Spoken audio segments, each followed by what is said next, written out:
Hi, my name is Karen Hill, and I wanted to talk about an unresolved murder. Now, this goes back to September 26th, 1903. And what happened was, we have the famous Chicago Loop here. We all know about that. Well, my great-granddad, per the records that I've researched, his name was Alexander Clark. And I found out one day, my daughter was reading a diary of his in Quebec and saw that, heard from a relative that he was actually on the Chicago Loop. So I did some research, and I came from Canada, and my mother said that he came from a little town called Evanston, Illinois, and that there was a park. So I did some research, and I found this park, and it was named Clark Square Park. Well, that's my great-granddad's last name. So I go to the library and I find out, way under the books at the bottom, it said that he was the originator of the Chicago Loop. Well, this is missing from all the books. Great-granddad disappeared from history. Why is that? What happened to my great-granddad? What's the true story of Alexander Clark? How did he really die? So I thought to myself, well, let me find out why he got this park. So I pull the Chicago Tribune and I go back to the date of his death because I wanted to just find out. I thought there was to be a tribute from this park. And I'm looking for a little obituary, and I find this full-page article. Lawyer, major corporate lawyer found red in Railroad Depot in Antioch, Illinois in 1903. Found dead by a newspaper boy at 4 a.m. And I go, what is this? What? And I look and I find and I research, and the thought was, it said that he had had a heart attack. And I said to myself, I took the microfilm, being a relative of the family, and I threw it across the room. And I said, he did not die from a heart attack. He was murdered. And it was arsenic poisoning. And I had this in my system. I got a bee in my bonnet. I don't know why. And the thought was that he had had a meal before he went to the train depot and been poisoned. After reviewing many newspaper articles and reading about his whole life, I finally found a newspaper article that said that he had just eaten a meal and that the chances, and died shortly after that, and had all the signs of arsenic poisoning.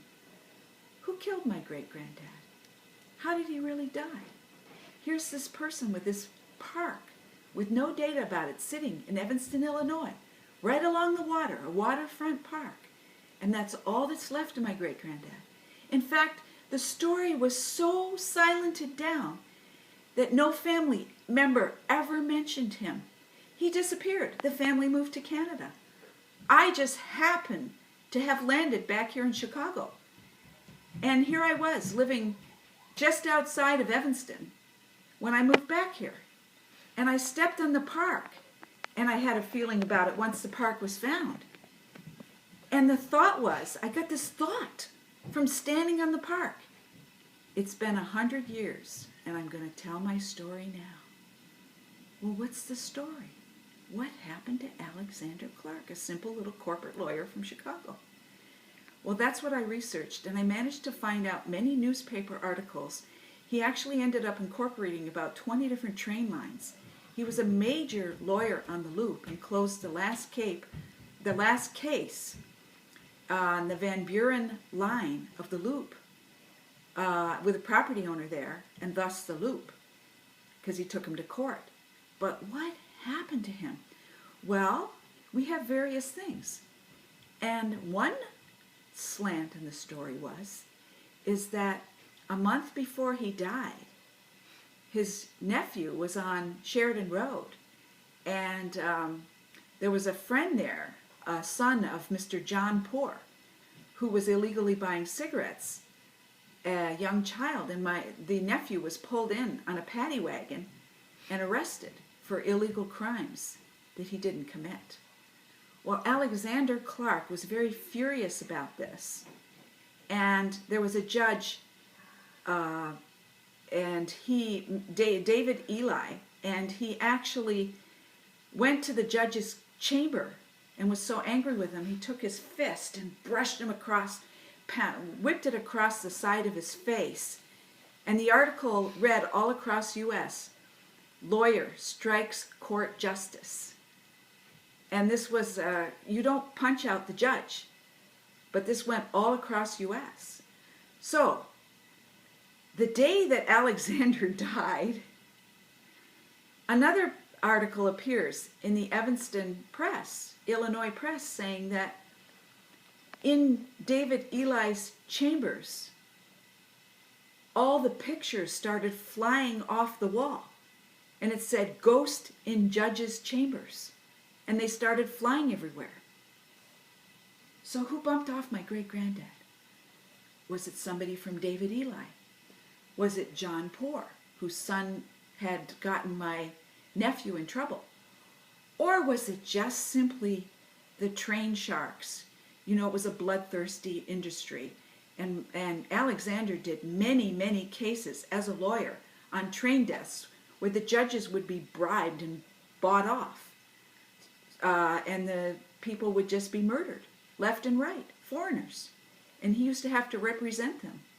And it was a sad thing for him, and he actually wrote papers on this, about the falsity and the crimes in Chicago on this. Now, he was putting in the last metro line here on its way to Wisconsin in Antioch, Illinois, and was researching out the land. Who didn't want him doing that? What was the problem? In any case, my great-granddad's death was not a death. It was not an accidental natural death. He was bumped off, he was murdered, and he received arsenic poisoning and died. So then I thought to myself, well, what about Foster of the Foster Street in Chicago? How did he die? Because apparently it said, sadly, he died a few months later. Well, guess what? He was also an owner of train lines, and he was coming out of the stock exchange building here in Chicago and walks up the stairs and has a stroke suddenly after eating a meal. And guess what? His was arsenic poisoning too. But the family's happy about his death. I'm not. So the mysteries go on, and thus here we are in Chicago, famous people dying, brushed under the carpet, and others getting away with it. Do you have a relative that this happened to? Let me know. And do you want more on the story? Because I'd be more than happy to give you the details. Maybe we could make a movie. See ya!